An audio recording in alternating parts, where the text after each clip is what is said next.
Welcome to Simple Conversation with ASG. Follow your new favorite podcast host with a link in the description. So, tell me, who is Cy Young?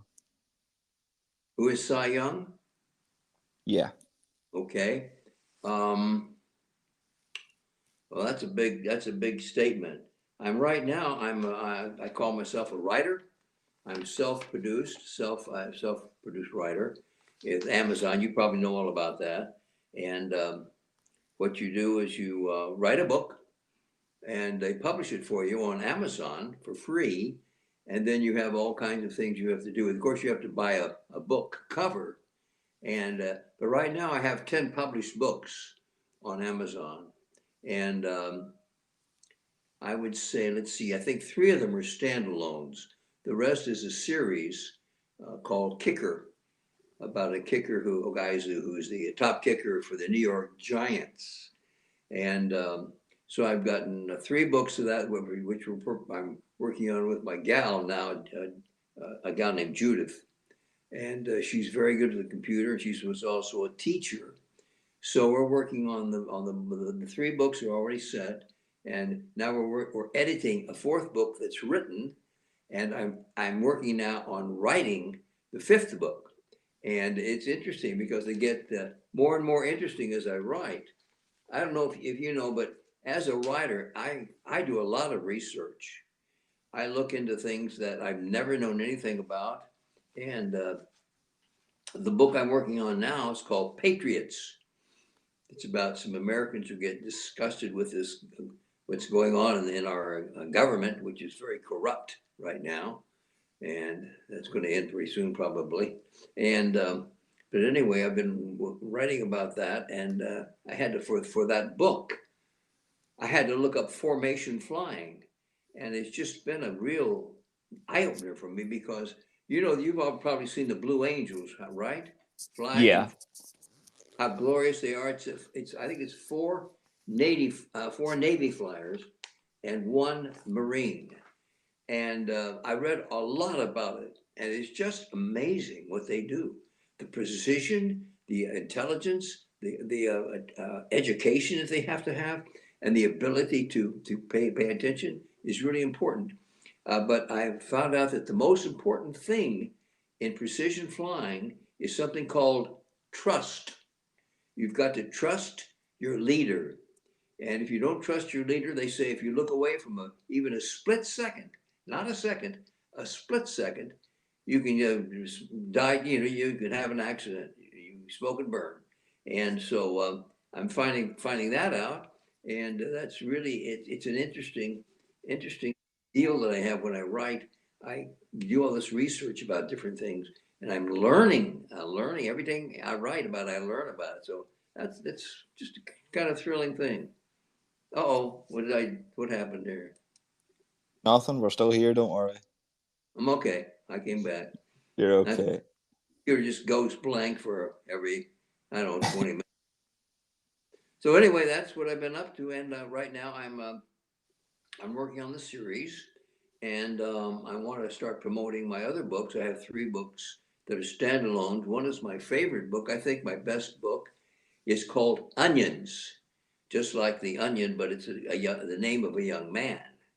And it's based on an English, a guy who works in words and that sort of thing. And I based it on this gentleman. But anyway, it's about a young boy who's had about 20 different homes in the past few years. And he's just very upset about everything. And it's really interesting. He meets this woman who was an acrobat in the circus. And she's retired now, and she teaches him how to read books, how important books are, and also how to play the trumpet, because she played the trumpet in the circus on top of a horse. And so that's what that book is about. Then I have another book called Herman, and Herman is a comedic book. It's about a woman in Tarzana, California, who wakes up one morning and finds a sloth in her eucalyptus tree. And she thinks the sloth is her husband, Herman, because he's always gotten sloppier and sloppier. and she's got these beer cans all around the grounds, and she thinks he's up there in that tree drinking beer. So that's that, and that's pretty funny. and then I have a couple of other, like Death Load is a very strong kind of mystery, and it's actually I have two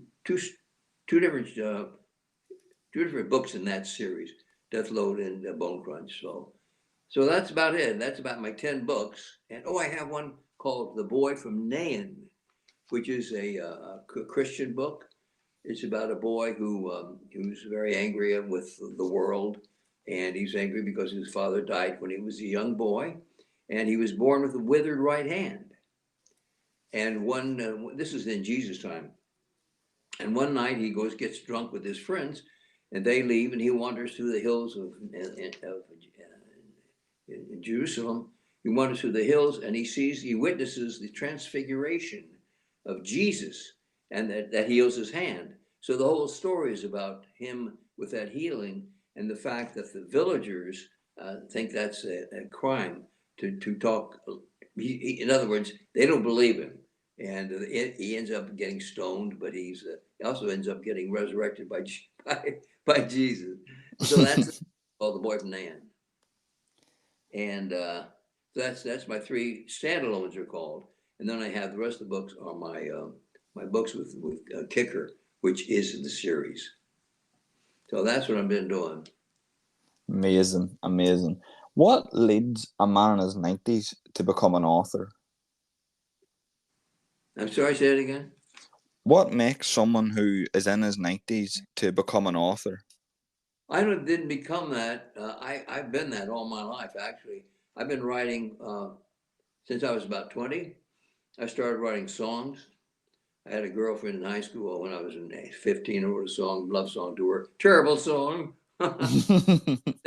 Bad rhymes. And anyway, but that was my first start. And then I got to Northwestern University here in Illinois. And they had something called a WAMU show. And that was a musical show they had once a year. And they needed songs from different people. So I knew this guy who was involved with the university, and he helped me work on these songs. So I wrote 3 songs for the WAMU show, and they were quite successful. And then there was a guy who went to Northwestern ahead of me, and his name was Sheldon Harnick. Sheldon wrote some very, very powerful and well-known shows like Fiddler on the Roof. He wrote the lyrics for that and got all kinds of awards. And he was very helpful in reading. I have a show called The Children's Crusade, which took me 20 years to write, because what I did, ASG, what I did was I wanted to hear the songs exactly the way I heard them. And if I just wrote them down and let somebody else arrange them, it wouldn't be that way. So I didn't know how to write for instruments at that point. I could do a piano arrangement. I could buy the piano. I could play the piano well enough to write an arrangement, but I didn't know how to write the score for all the different instruments. And so I found out how. I took some time off and I just learned from a conductor how to write a score, how to score these things. And it just became a wonderful, wonderful experience, because you have all the world at your fingertips, and you can just write. You can pick out anything you want, any melody, any combination of instruments like violins and violas and trumpets and bassoons, and you can pick from all these different instruments, and it just became a great. I could go off in that field and lose myself in it and write symphonies. I just love to do that, but I don't want to do that because I can't make a living at it. Selling books is a little bit different, and I'm not where I want to be yet with that, because with 10 books, I should be doing very well financially. I'm not there yet. But anyway, I'm on the road, and talking to you is one of my steps. Amazing. I hope that we can push you a little bit further in that. And listening to you talk, it's clear that you have a passion for music and that area of the world. So was that part of the reason you went into performance? Yeah, well, this performance? in performing in general, you have a history of being in theater and musicals. Well, I've always loved music. When I was a kid, I had a little trouble with asthma. And so everybody said it'd be good for me to learn how to play the trumpet for my wind. So I got a trumpet and I started taking lessons. The guy came to my house every day for about a year. And I learned to play the trumpet and I got good at it because I started practicing 4 and 5 hours a day when I was in high school. My poor parents, I'd go down at 6 in the morning before school. I had 2 hours. I stuffed a handkerchief in the trumpet, so hopefully it wouldn't sound as loud. But I'm sure they suffered with that for a long time because I would play the trumpet, and I learned how to be really good. And we had something in Kansas City with a lot of college, a lot of high schools in Kansas City, and I became good enough to be the top trumpet in the Kansas City City Orchestra, which was an orchestra of all the different people in the different schools. And so I was pretty good. And then when I went to Northwestern, a couple of guys from the Delta U, I think it was, came to see me, and I played the trumpet for them. They wanted me to be a Delta U guy. So when I got to Northwestern, I did, and I was never a joiner. So the first year I was sort of messed with them, but then I just moved out of my hut we were living in Northwestern. And my sophomore year, I wasn't doing anything with them. But anyway, when I moved into Northwestern and I was starting going to school my freshman year, I found a wonderful trumpet teacher, Frank Anglin, on 509 Wabash down in Chicago. I remember it all. And I'd go down there once or twice a week and work with Frank. And I was getting really good. I was playing once, I was rehearsing, and he got a call from a guy who said he looking for a trumpet player. He said, would I be interested? Because he heard me playing in the background. And I thought about it, and I thought, no, what I want to do really is I want to be a performer. I wanted to be Danny Kaye. I like Danny Kaye because he could command an audience of thousands of people. And I got to the point where I was pretty good. And then that was just one of the things I did. But then when I got to New York, well, I don't know, where should I start with this? That was the music now. And the trumpet got me into writing songs and music stuff. And then when I got to New York, you know about BMI and ASCAP, the two music organizations? Yeah. Broadcast Incorporated and ASCAP. Okay, well, at that time, BMI, Broadcast Music Incorporated, wanted to compete with ASCAP because ASCAP had all of the performers from theater, all of the writers, the theater writers, and BMI didn't have any. So BMI started encouraging and educating people to learn how to write for the theater. And there was a guy named Lehman Engel, who was the top conductor on Broadway at that time. I loved Brian Lehman, he was terrific. And he was head of this thing. So I joined that group and I started writing and getting ideas and all that sort of thing and working with Lehman. And with they had about 20 guys in the class. And so we would write and we would all, then we would talk about the different things we were writing and give critiques. And I found out eventually it wasn't a good idea to listen to what writers say because writers are very, very self-involved and they want to write it, you write it. But anyway, I started really getting into the writing that way. And eventually I was able to have three musicals produced off Broadway and a song on the Barbra Streisend third album called Draw Me a Circle. And that was kind of how my musical writing went. And then when later on, I got very interested in this Children's Crusade and as a musical. And I researched it and spent a lot of time on that. And then I wrote a libretto, which is the book. And then it needed lyrics, so I wrote lyrics and music. And I can't tell you which comes first, the music or the lyrics. but they just come easily at the same time. So I started working on a children's crusade, and that was after I got out of BMI. But when I was working with BMI, I met some really interesting people. And as a performer, well, it's all kind of intertwined. But my first job was in performing job was in Chicago, where I'd gone after Northwestern. I moved down to the Loop. The Loop is in Chicago, and I started working in ballet and learning ballet, studying ballet. And I was 21, kind of late to start ballet. My mom took me to a dancing class when I was 4, and I turned around and walked out. Doing it, and I kicked myself because I wish I had taken it, because those guys are really good dancers. But on the other hand, that may be a good idea, because I never wanted to be a chorus person. I always wanted to be, someone who was a standout, who was a performer, doing that work. And so, but anyway, so I was in Chicago and studying ballet, and then I got a job. My first job was with the Merrill Abbott Dancers, and this was in the late 50s, believe it or not. And she had gotten a job to go to California and open the Beverly Hilton Hotel, and with a dance group, 2 guys and 6 ladies. And I loved the odds on that, 6 ladies and 2 guys. And one of them was not interested in ladies, and I was. So that was interesting. But anyway, so I was rehearsing with those people to go to the West Coast. And and there was a place where you roll back and do a flip nip up. And I rolled back, and there was a chair there.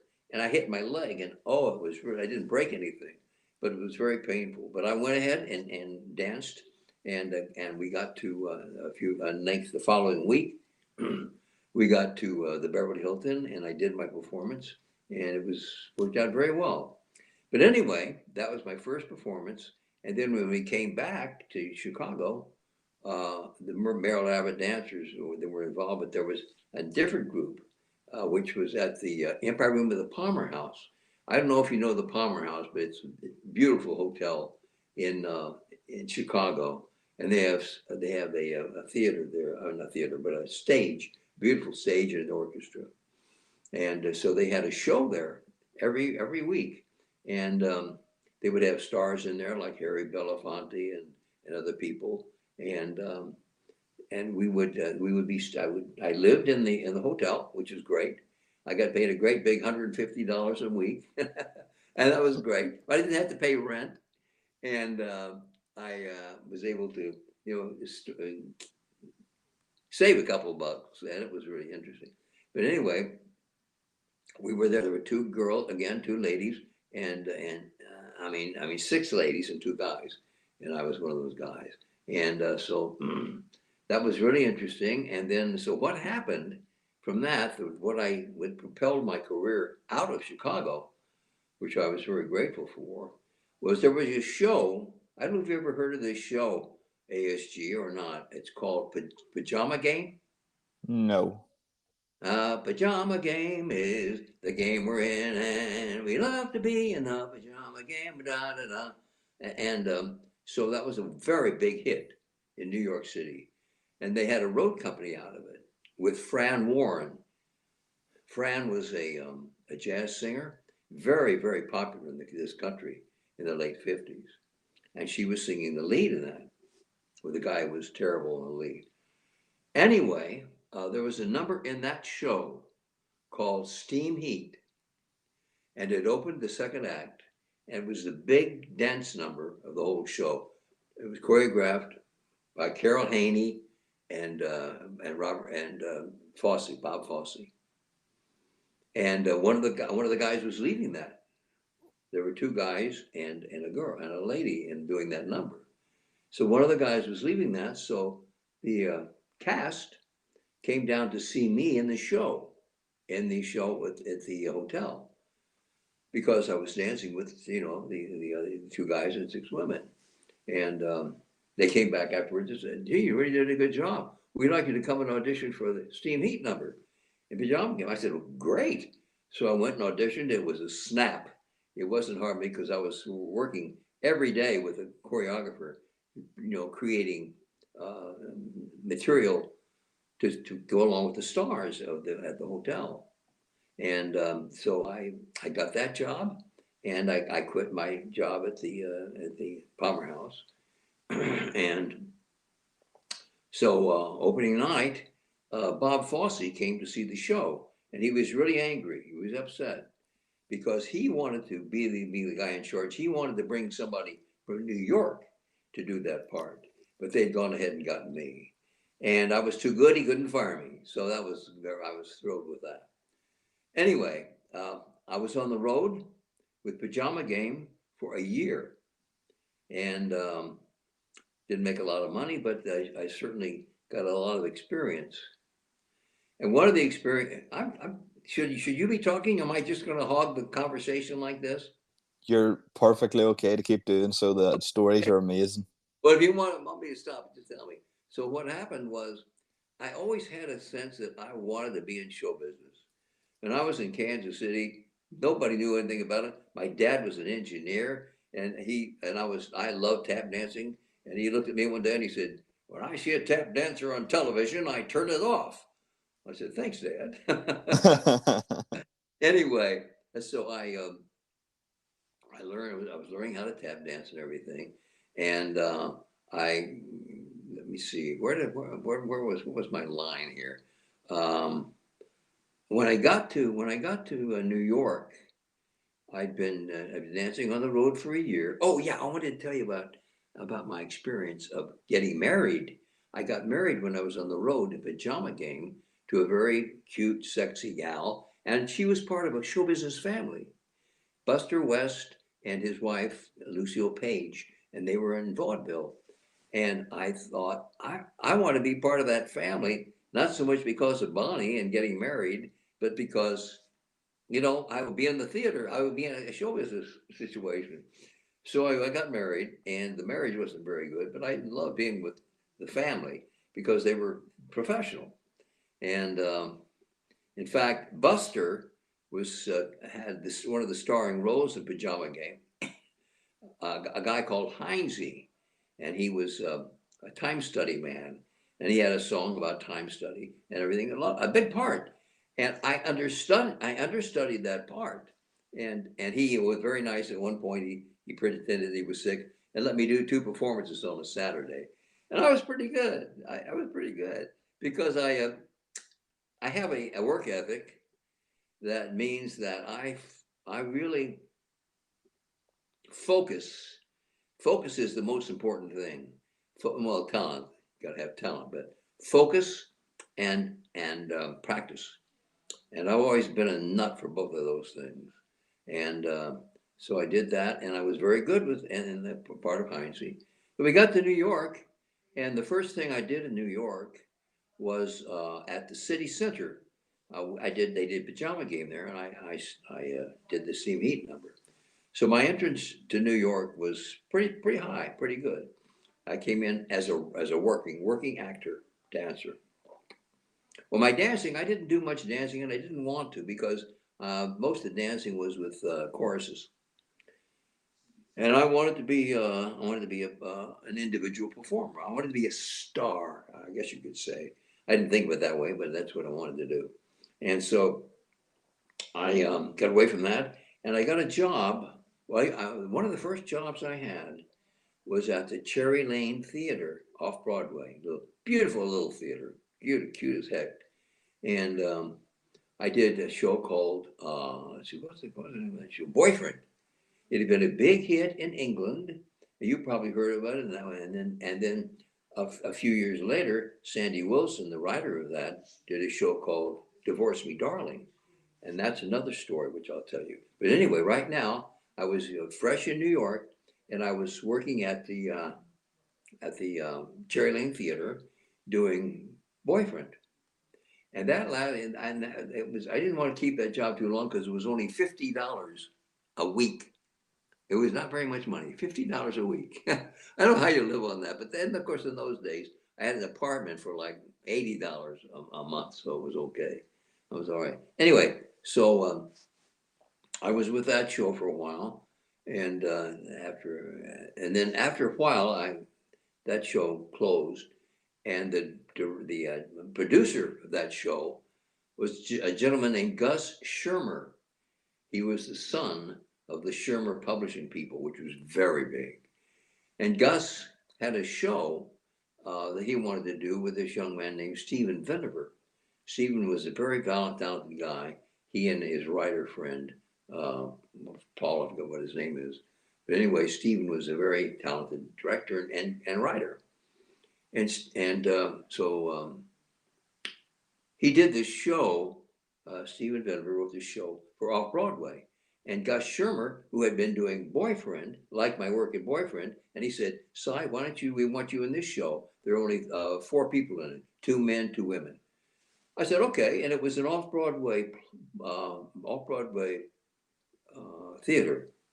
And, you didn't have too big audiences, but, and the show was pretty cute, and I was good in it. And so, in my experience, one thing always leads to another. So what this led to was one night I did the show, and 2 guys, there we go. Okay. 2 guys came up to me and said, "Hey, Sabi, we really like your work. We'd like you to come and do some shows for us." And I said, "Okay." And the guy said, "My name is Fred Ebb." Now, you probably don't know his name, but you probably know, "I'm packing my shoes. Yeah. I'm leaving today." He wrote that song. It's one of the most popular songs ever. He also wrote Chicago, which is one of I think the longest running show in history. At that point, he was the young guy writing with a guy named Paul Klein, Fred Ebb and Paul Klein. And Paul Klein was a very good writer, but he wasn't really right for Fred. I don't think Fred felt he was. So Fred got rid of him and got another writer, John Kander. But anyway, I got my connection with Fred Ebb through that show, which was called, what was it called? I forgot the name of the show. But anyway, it was a review, and I did a lot of reviews. And then after that, I auditioned for a place called Upstairs at the Downstairs. This was on 56 between 5th Avenue and 6th Avenue. 6th Avenue and 7th Avenue. And what it was a little reconstructed apartment, and they had a theater downstairs. Not a theater, but a little stage with a curtain, and the same thing upstairs, a little bigger space. And I got a job working at the downstairs, and I was there for about 4 years performing, and I had a lot of wonderful experiences because everybody in New York came to see those shows at the Upstairs and the Downstairs.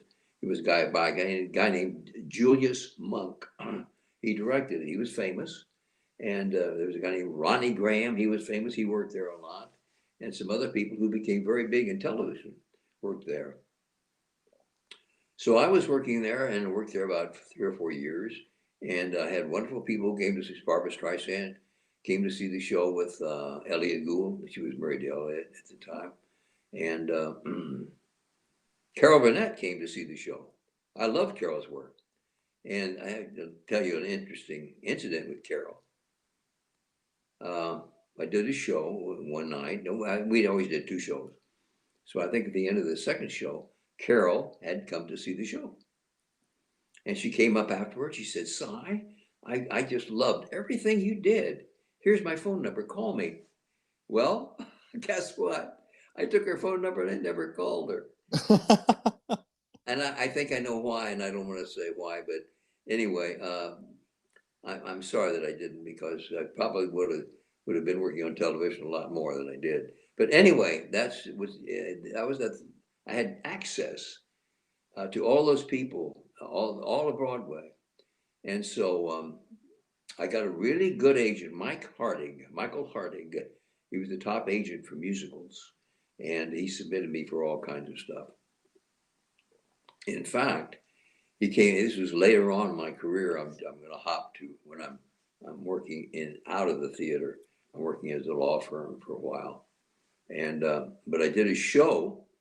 I would leave the show, leave the law firm in the morning, and do go to a theater in I think it was in Long Island, and rehearse. And I did a show called the Follies, Follies, and it was I did the dad. I did the Will Rogers Follies, it was called, and I played Will Rogers' dad. And my agent, Mike Harding, lived in that area, and he went there with his boyfriend to see me.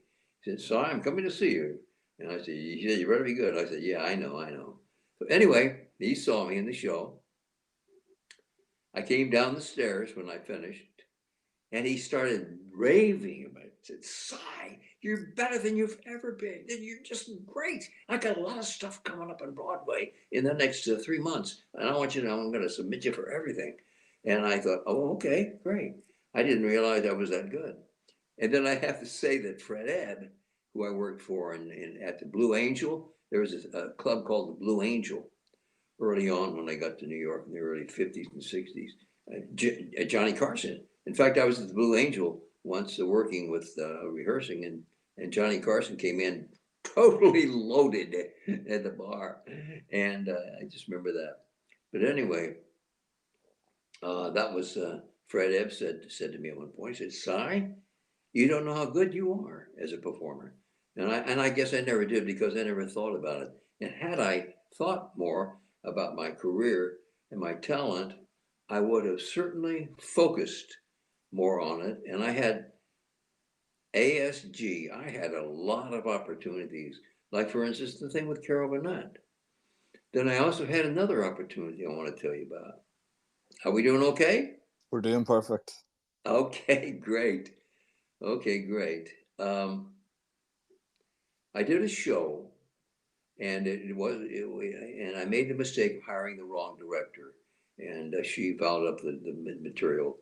But the agent afterwards, I had a different agent at that time, said, "Cy, why don't you come up with 6 ideas and develop them a little bit, and then come over and pitch them to us, and then you can write that, and we'll see if we can get that done."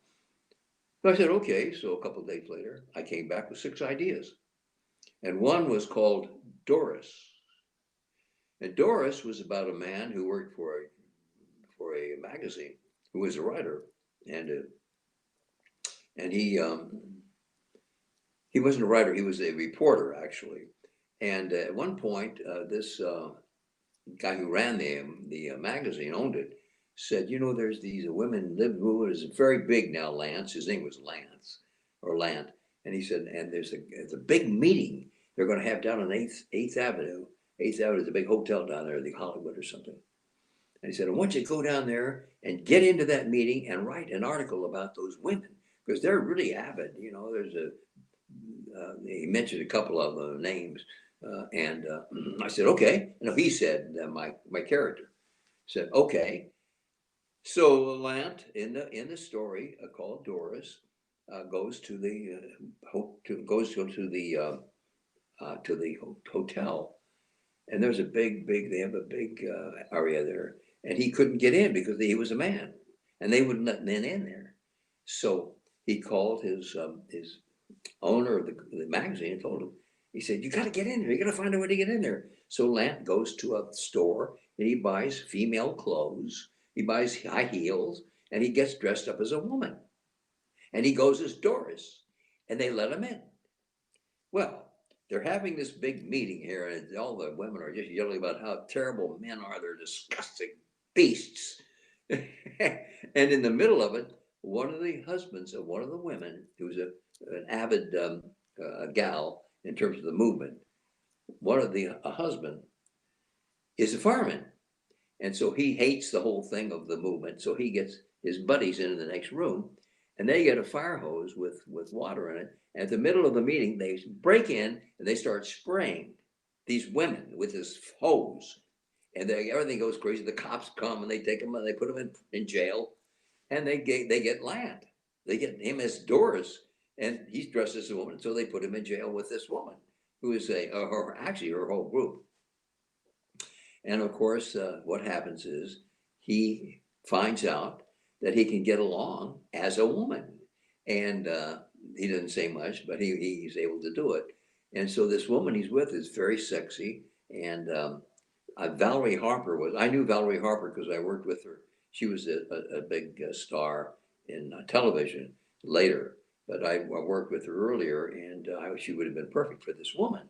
And so the idea is that he gets involved with her, he falls in love with her, and he gets involved with the movement, and everybody,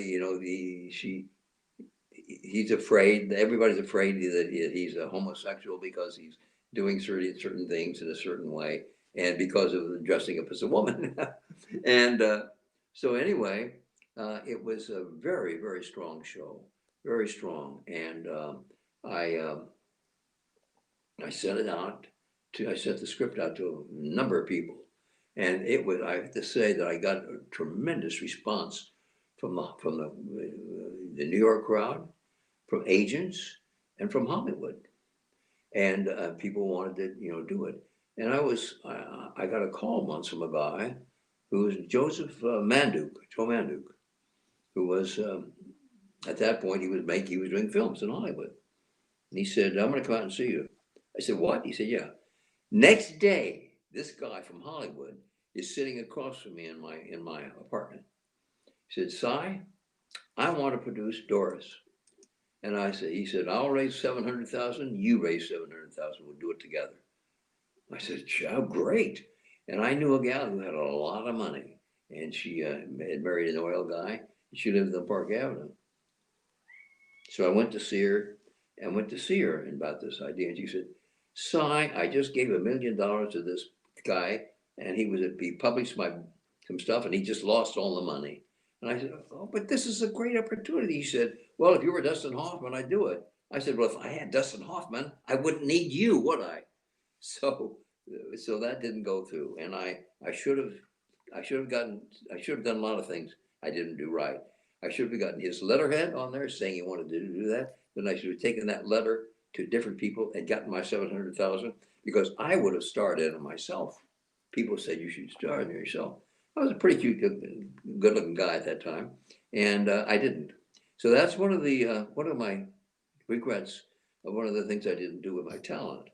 But anyway, so I was doing all these shows, and I did couple of Broadway shows, and I did a show called Subways Are for Sleeping, and it was starring Sidney Chaplin, who was Charlie Chaplin's son.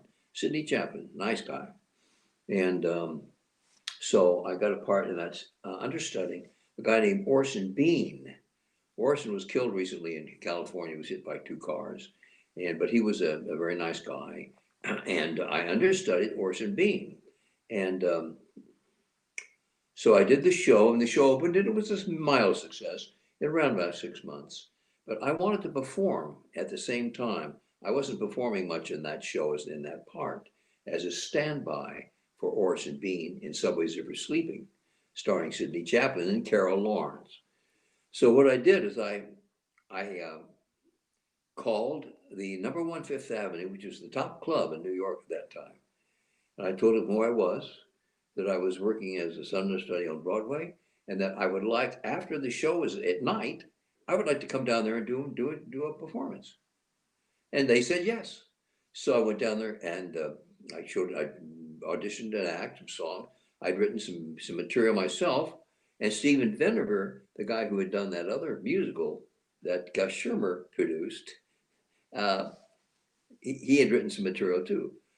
And so I did my own performance, my own material, and got very good reviews about the show. And I did it for a couple of weeks. And that was after the show was open. The Broadway show, Subways Were Sleeping, was over at 11 o'clock. So I'd go down there at 11:30 and do another show. And it was just great. And because I love to perform. I just loved it. I never had nerves. I was never nervous about it. Anyway, so that was one of my experiences that I had there. And and then there was my experience on the road with Buster Keaton. I am assuming you know who Buster Keaton was. Of course. Okay. Buster Keaton, this is the whole show itself, but Buster, when he was a kid, he was in vaudeville. And if you want to know a little bit about him, I could just give you a sketchy breakdown. But when he was 3 years old, he was like in 1899 or so.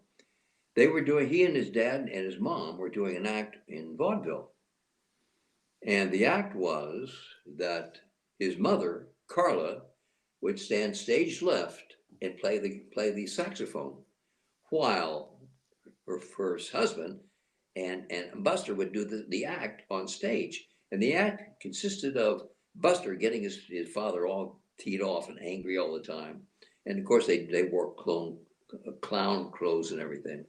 And so Buster would get his father upset, and father would pick him up and throw him against the scenery. He was 3 years old. Or they would throw him in the orchestra pit or into the audience.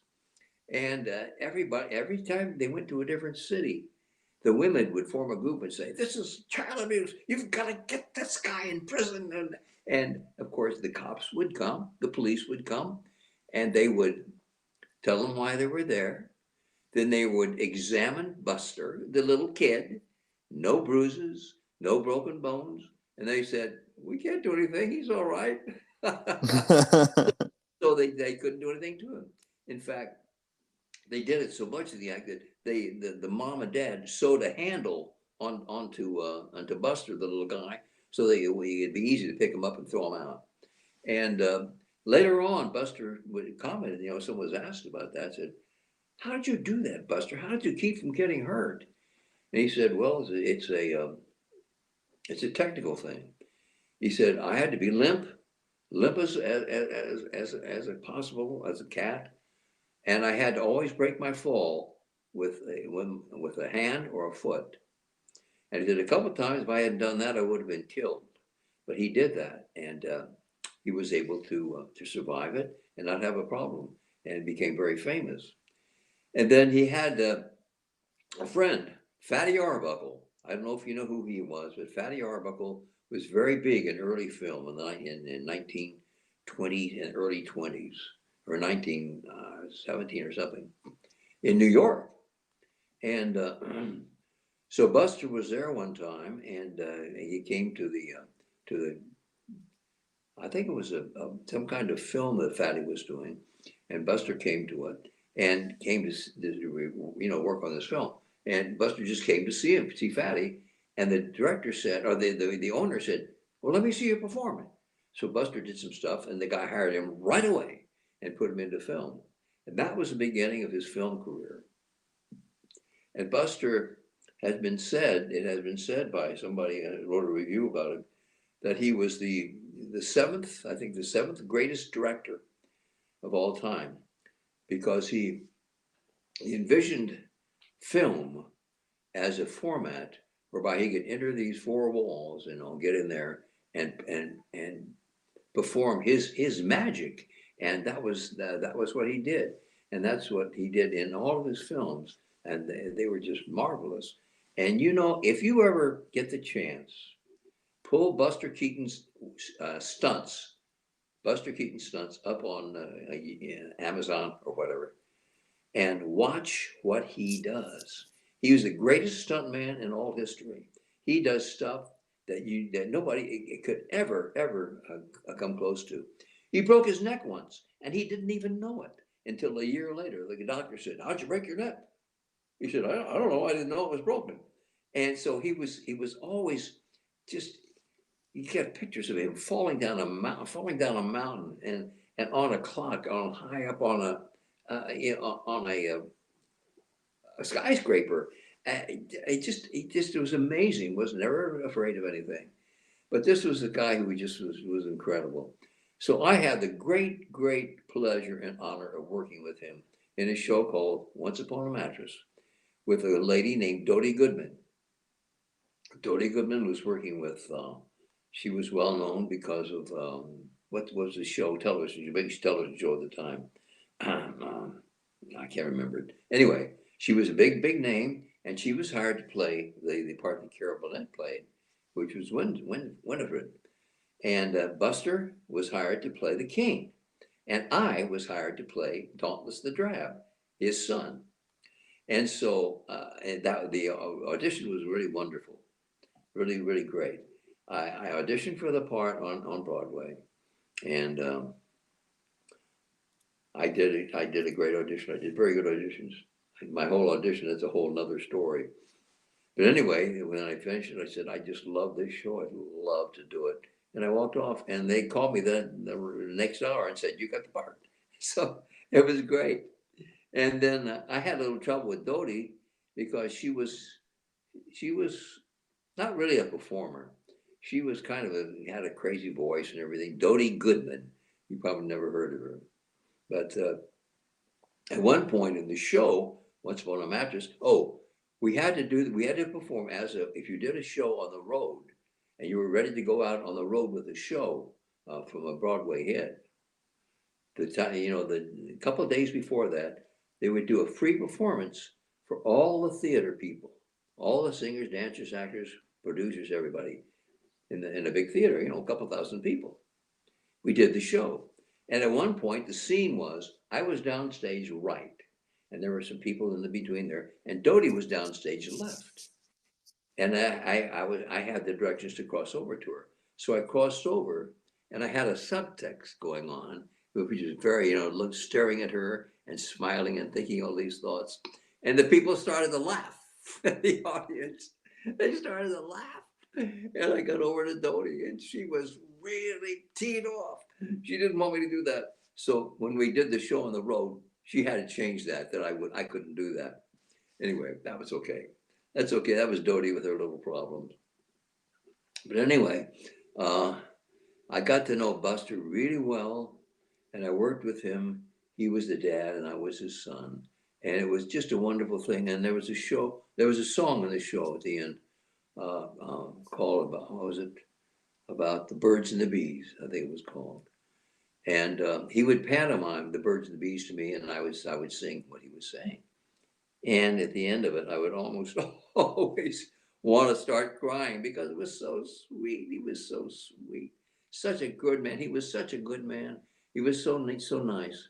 And he told me some wonderful experiences. Do we have time to talk about those? Of course we do. Okay. He said when he was a little guy and he was in vaudeville, they were in Kansas, and he was standing on the second floor of a hotel room, looking out the window. Well, guess what? A tornado came right by and sucked him out of the window. He did a couple of somersaults and landed on his feet. He said, I wasn't hurt. And I could see that he wouldn't be hurt. And he told me a lot of, he was in Hollywood. There's a book written by a guy named Garber called How the Jews Invented Hollywood. And they were all these Jewish guys who were producers, were all in the East Coast, all in New York. And of course, the film was all in Hollywood. So what happened? Buster gave me a couple of examples of incidents that happened. One was really, well, they're all interesting. He said one of these guys from Hollywood, from California, came to California. He was a New York guy, and he didn't know Buster because they just signed Buster, and nobody knew who he was yet. So the producer, I think it was Fatty Arbuckle, who was involved in this, and Fatty Arbuckle says, Buster, why don't you dress up as a chauffeur and pick this guy up and give him a real ride? And so Buster said, okay. So Buster dressed up as a chauffeur. He got this great fancy Hollywood car, and he went to the airport and he picked up this guy, and the guy gets in the car, and Buster, he opens the door for him, closes the door, and he gets into the car. Buster gets into the car, arranges the mirror and everything. He starts the engine. Hold on, let me get that.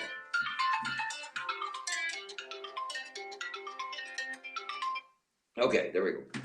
He gets into the car, turns on the ignition, and boom! He took off like a shot. And this guy was just shocked. And Buster had gone before.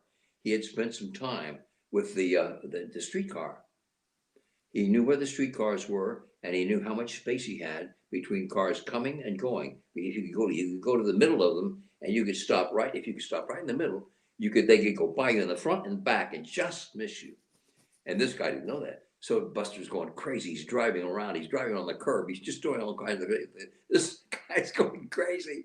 So finally, Buster comes to this place where the road crosses over, and there are two tracks, one going east, one going west.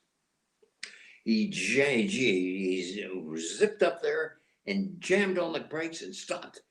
And just then, a streetcar came by in the front and just missed him. One came by in the back and just missed him. This guy's going crazy back there. So finally, when they get to the studio, they get him out. This guy's nuts. This guy's nuts. And the guy said, well, this is your big star, Buster Keaton. God. So anyway, okay, that's one story. I got another story. We have time for that? Yep, we do. Okay. Buster said they had a Thanksgiving party for 10 or 12 guys from New York, producers and people who came out from New York to see their what they've created, to see their talent. They didn't know who Buster was.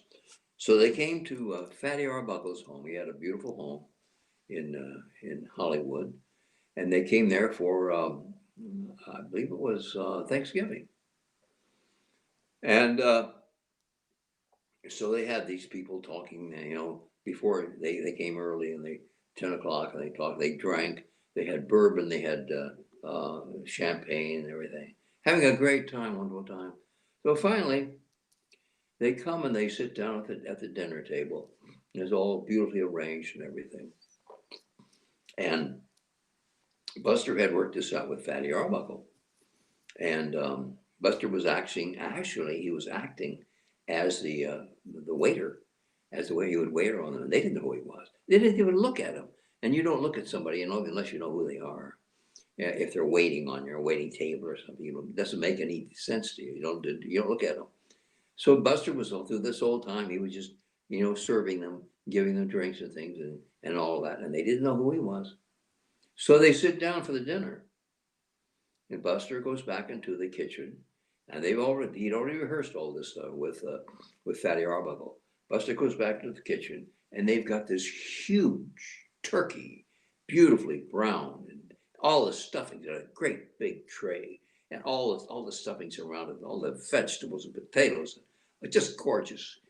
And so, at one point, the door opens, and Buster walks out with the tray, carrying the tray up here on his hand.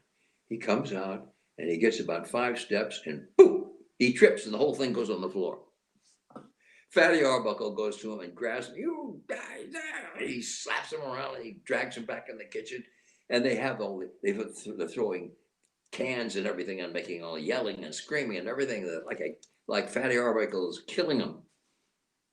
And then there's a beat, and then they come back out, and Buster's got this another turkey platter, which is perfect. And Fatty Arbuckle says, folks, I'd like you to meet your new star, Buster Keaton. So it was a wonderful time, and when you could do that in Hollywood, and Buster was perfect for it. And but working with him was just a dream. I just loved working with Buster, and he was always very sweet. And he and Eleanor, of course, had been a dancer. She married him when she was 21. She was a contract dancer at Paramount, and she was later on. He had a problem. He made the mistake of signing with some other company, and they took over his career and ruined it because it was him doing what he wanted to do, but they kept telling him what to do and it didn't work. So anyway, he started drinking and everything, and Eleanor helped him get through his low point. And then Buster, in his, I guess, late 50s or early 60s, that's when he came to New York and started working in the theater stuff. And he did a lot of commercials, just a lot of them. And he was really, really funny. And I tell you some of those. But I want to tell you about the fact that he went to see Charlie Chaplin and in Vevey, Switzerland, and because they were friends, So Buster, he went talking, and they were having having a wonderful day, and Chaplin was talking about television. He said, I just hate television. It's just American television. It's so bad. It's blah blah blah blah. And he went on for half an hour about how bad television was. And then at the end of that time, he said, "Well, Buster, what have you been doing?" And Buster said, "Television." And but anyway, one of the bits he did was a bit whereby he would be doing something, and he would be the clown, but nobody really knew it. So, for instance, he was in a bar. I went to a little not a bar, a little cafe place where he was sitting there at a stool, and there was a guy sitting next to him, and Buster was eating some soup, and this guy just didn't think anything about it. So Buster goes, "Achoo!" He sneezes, and his toupee went into the soup. This guy's looking at him, making faces and everything. Of course, they're filming him, this guy. So Buster looks at the toupee in the soup, takes a couple of beats, picks the toupee out, wrings it out, puts it back on his head. And then they tell the guy, "This is Buster Keaton, and you're in a TV show." Another bit he did, he's sitting at a table, and there's a guy sitting next to him, and Buster is reading something, and he picks up the sugar maker, and he starts pouring sugar into his coffee. And he's reading, and the sugar goes in there for at least 30 seconds. He finishes it, takes the sugar, takes the cup and stirs it up, takes a taste of it, puts it back down, picks up the sugar maker, puts some more sugar in it. And stuff like that, he was just wonderful with. But anyway, when he'd come back to visit us in New York, or just to come back to New York for a job or something, he'd always call me, and Jane and I, my wife was Jane Manning, we'd go and see him down. He was on in Central Park South. There was a hotel there he liked. And we always go to there, and I'd walk into the room, wouldn't say anything to him. I'd sit down with him. We start playing a game. We played on the road all the time. And then Jane would talk to Eleanor. But anyway, he was a great guy. And one other thing he did, he played a little trick on me. When we finished the tour of Pajama Game, we finished on the West Coast. Now, it was very interesting because Buster was the king of, not the king, he was the president of that local community there. And he knew everybody. But anyway, we finished. The last performance of the show was in this little area of Hollywood. And Buster said, "Si, I've got this really great looking gal for you." I said, "Okay." So after the show, where I was still in my costume, Buster wanted me to come to his room. So I walked over there to the room, makeup room, and there was this beautiful young girl there. And I'm talking to her, and then suddenly I hear a voice behind me. I turn around, and she's behind me. I thought, "What?" And it ends up that they're the Earl twins. There are two girls who are looking almost exactly alike. but laughing at that. But anyway, that's one of the tricks he played on me. But he was a great guy, and Eleanor was very sweet, and so we just had a great time, and it's a wonderful feeling I have about him, about working with him, and I'm glad I did, because I didn't tell you about the Stephen Vendiver, the guy I told you about, who had wanted me to be in his little review that Gus Schirmer was producing. Stephen Vendiver went to Europe, to England, and he started working in the area, in the theater. Well, after I'd had a show done, it was not successful, and I was very upset. My back was killing me. I went home to Kansas City, and I was having dinner, and the phone rang. It's Stephen Vendiver calling me from what was it? I guess it was just in London. And he said, "Si, can you tap dance?" I said, "I sure can. I studied that for years." He said, "All right, I got a job for you."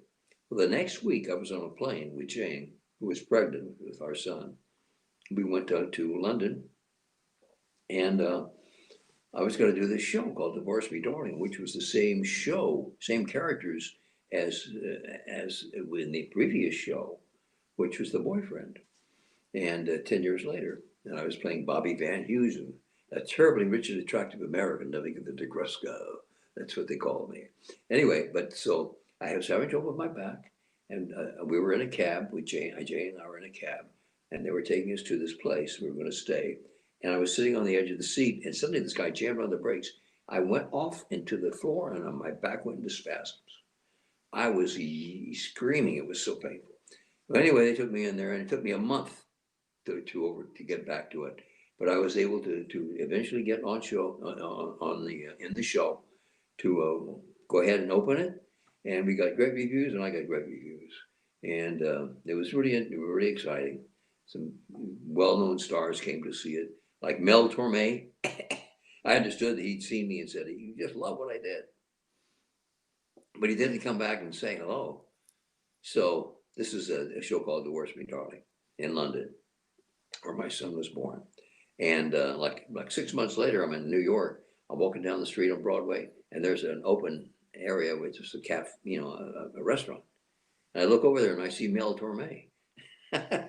So I went over and I said, Mel, my name is Cy Young. I was in a show called Divorce Me Darling. Remember in London? He said, oh yeah, you're right. Then why did you come back and see me? He said, I'm sorry. Anyway, I thought that was a nice ending to that little story. So anyway, I had that as a qualification and a part of my career, and it was very good, very good. Starring at the in London at that theater, it was terrific. Anyway, and so I also worked with Howard Keel. Howard Keel was very well known. He did on Broadway. He did Oklahoma and other things, and a lot of films. And Howard Keel always said, Cy's the genius. Cy's a genius in the show, because I would always get reviews beyond him. Howard played I don't remember the name of the character, but Barbra Streisand did the film, and he didn't get the part of officer. He just had to play it on the road. But anyway, we were in Florida at the Coconut Grove Theater, and the show was developed there. And the director, Milton Gonzalez, was from Hollywood, and he let me stage my own number, Wait Till We're 65. 10, 20, 30, then you're 40, wait till you're 65. And it was a really terrific number. And I staged myself. Opening night, I got raves, and they stopped the show. So from then on, every time I perform, I would stop the show. And so Howard came up to me and said, Cy, do you want your name above the theater? I said, oh, no, Bob, yeah, sure. Anyway, above the star. But anyway, so that's kind of, I don't know, I've covered most of the stuff there, ASG. And now here I am working mostly for myself. I'm writing. I try to write 4 to 5 hours a day. And the latest book I'm working on, the fourth book in my Kicker series, is called Man's Best Friend. And in that book, Frankie is my key guy. He saves 4,000 beagles from being killed.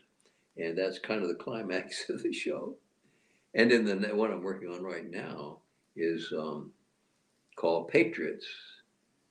And it's about Americans who are sick with what's happening in DC, and how corrupt it's become. So they stage a protest, and the whole thing is about how that works. So that's pretty much my life there. Amazing. It's such amazing stories hearing that, because you know how big theatre and musicals were back then. So it's crazy to hear someone who was involved in them tell those stories and unravel how they kind of boomed. And yeah, I really, really enjoyed listening to them, to be honest. I know my audience will too. And even those books, I know there's a lot of my audience that love going through old stories or like fiction novels that are related to those times, and I'm sure they're going to love your books whenever they do go and see them. Oh, well, that'd be great. Yeah, I have I have 3 books in the series now that are published, and we're starting to sell them. And then I have a 4th book that has to be edited, and then the 5th book is being written. And I'm finding that each book is more and more interesting as I get along, because I find out all kinds of things I want to write about, and then I have to research them, and that's great too. So that's really exciting. That's a great thing about writing for me. I research everything I do, and I look at different subjects, like the Blue Angels. I think I mentioned that earlier. The jets that fly so close together. And that's really a fascinating thing. And they say the most important thing about those flyers is their trust in their leader. Because if you look away from the leader for a split second, not a second, a split second, you can smoke and burn. You can go right down. But anyway, so yeah, so I'm interested in writing. I enjoy it, and I'm learning from it. So that's the great thing. Learning goes on and on and on, ASG, as you know. Yeah. And you learn, and that's great. And I'm so glad to be able to talk to you. And boy, I really blabbed here without nonstop for a long time. There's been many other guests that have done it too, and they always seem to get good reception, because I think people like that. I think that's why people like the show, is just because I ask very, very open-ended questions and let the guest run with it, because there's the information that you have and my other guests have said on the podcast that I wouldn't even know how to frame a question to ask about it. Yeah. Well, I didn't even touch on Tony Roka. He was a world-class wrestler. And the stories he told me about his wrestling are just amazing. And that's another half hour right there, because he lived on the same building that I did. He lived down in the corner apartment and was married to a gal who I knew, and had a couple of kids, and I had a child. So it was really interesting. It was a fascinating thing. He was a test pilot. He was worked for the CIA and other groups, and I hate to think what he possibly did with those people, but anyway, fascinating guy. And boy, was he! You get in the elevator with him, and I'd say, "Hey, Tony, how you doing?" And he'd say, "Absolutely terrific," and he occupy the whole elevator with his shoulders. Anyway, that's another bunch of stories we can talk about sometime. Yeah, I have no doubt that we will get you back on, because I know there's a lot that we still could talk about, but I will make sure to promote your books in the clips and in the description of this episode, and I'll make sure to put it on the social media pages too. Oh, I appreciate that. That'd be great. Yeah, I think the books I'm getting some wonderful reviews. I've only got about 54 for the book 1 and about half that in book 2, but I'm starting to get really good reviews, which is very gratifying. I mean, they say in the reviews, they say that I'm doing this and that. I'm not even aware I'm doing anything like that. I'm just writing. I'm just coming up with ideas. And the way I write, ASG, is that I don't plot things out. A wonderful book called The Art of Dramatic Writing by a guy named LaJose Agree. And he said, you create good, strong characters, and they tell you what to write. And he's right. He's right. Because then it's internal, and it's work, and it's right. It's not something imposed upon the characters. I think that's a great way to think of writing. Let it unfold. Amazing. So it's been a pleasure speaking to you, and can't wait to do it again. Okay, well, great. Are we finished? We're finished. Okay, babe. Thank you so much. I appreciate it. Thank you very much. Have a good day. Okay, thank you. Bye.